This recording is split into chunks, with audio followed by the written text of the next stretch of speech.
Good morning, everyone. Our last week in April. And today we're going to talk about a special person, one of my favorite author/poets. Her name is Judith Viorst.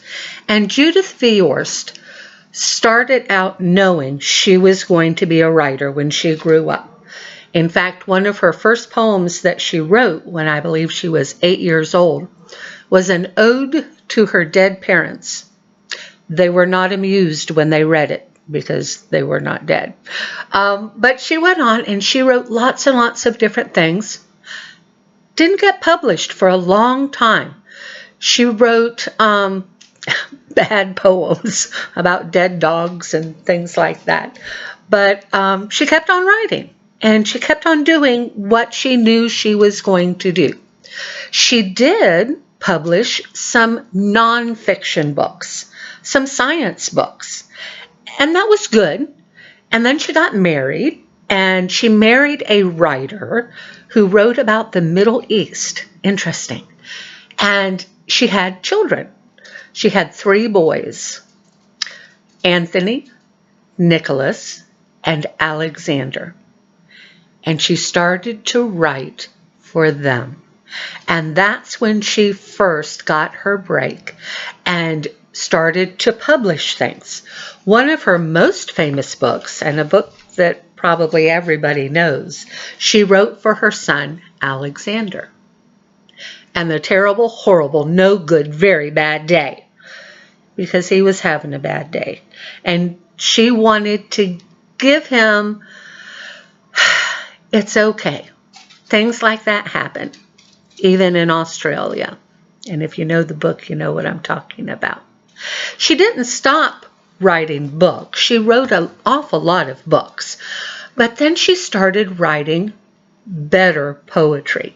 And she wrote poetry for children. She wrote poetry for adults.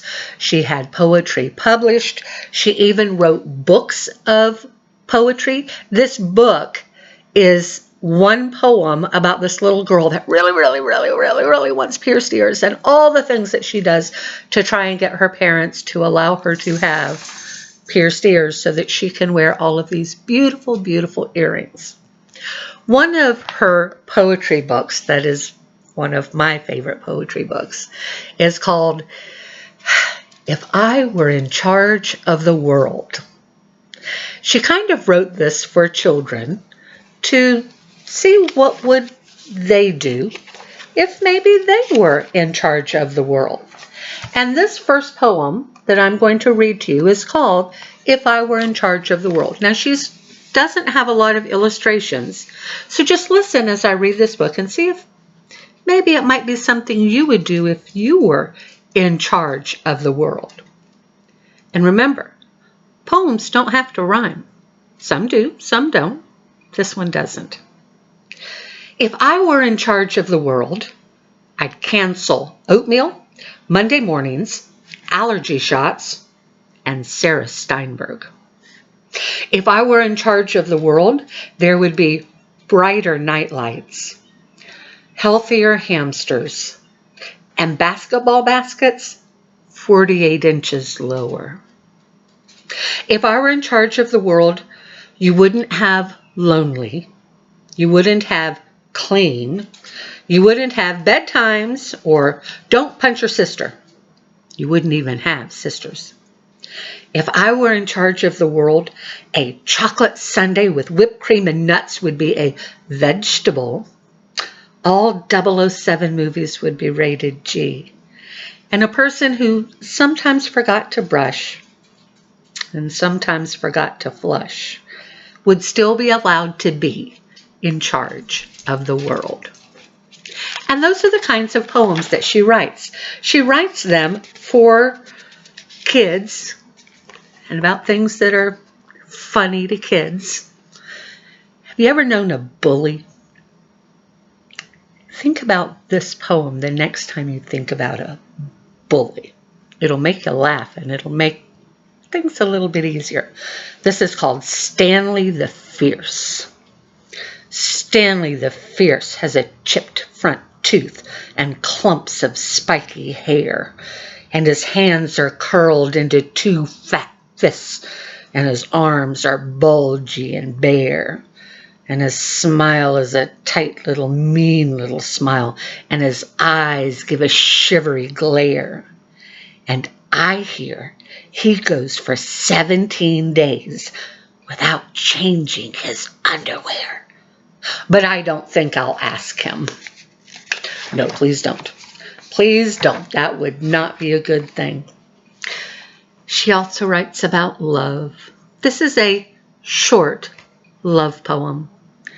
It's hard to love the tallest girl when you're the shortest guy. For every time you try to look your true love in the eye, you see her belly button. That one makes me laugh. I like that one. Let's see, what else have I marked here to read to you? Secrets. Anne told Beth, and Beth told me, and I'm telling you, but don't tell Sue. You know she can't keep secrets. Who's not keeping the secrets?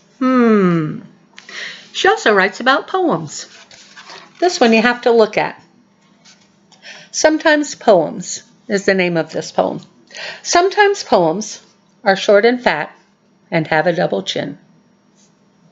The poems I write don't look like that. My poems are tall and thin, except the day I sat then looked, instead of looked then sat, and squished one flat. Wouldn't it be funny if you squished a poem? Could you ever really squish a poem? Let's see. Has your mother ever made you write a thank you note for something you didn't really appreciate? I wanted small earrings, gold. You gave me slippers, gray. My mother said that she would scold unless I wrote to say how much I liked them. Not much. Do you have a pet? Last week you got to see Belle, my pet. Sometimes mothers don't want a dog. Mother doesn't want a dog. Mothers say they smell and never sit when you say sit or even when you yell. And when you come home late at night and there is ice and snow, you have to go back out because the dumb dog has to go. Mother doesn't want a dog. Mother says they shed and always let the strangers in and bark at friends instead, and do disgraceful things on rugs, and track mud on the floor, and flop upon your bed at night and snore their doggy snore. Mother doesn't want a dog. She's making a mistake, because more than a dog, I think, she will not want this snake. I wonder, what kind of a pet would your mother let you have? These are just some fun poems by a fun author who writes about fun things that happen with her kids and with her friends' kids, and just a fun way to express yourself. So this week, express yourself. Think about some things. Look around you and think about how you can talk about something that you see, something that happens to you, and just have fun with it today. Do whatever you want.